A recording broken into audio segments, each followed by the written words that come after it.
il y a bien entendu la question importante de savoir quel type de production intellectuelle, conceptuelle on peut faire à travers les langues. Et bien entendu, il n'est pas indifférent de penser dans une langue ou dans une autre. Il y a tout un imaginaire, une représentation qui viennent s'inscrire dans le processus à la fois linguistique et de production de la pensée.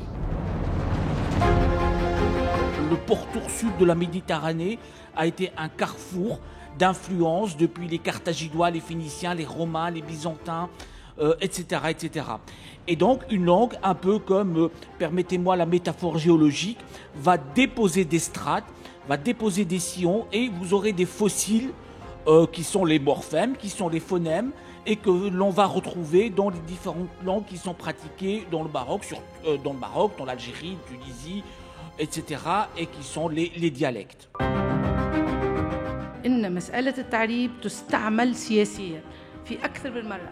أعطيك مثالين بسيطين. مثلا في تونس في 2002 عندما كانت هناك حملة كبيرة وهناك نقد لسياسات تونس ولسياسات بن علي، فكان الدولة متوجهة نحو الازدواجية اللغوية ولكن تصريحات نحو التعريب، يعني كأنه سلاح للرد سياسيا. نفس الشيء في الجزائر منذ 3 سنوات، ولا في هذه الأزمة الأخيرة في الجزائر يعني منذ 2 مثلا قررت فجأة هكذا الحكومة الجزائرية تعريب وزارتين.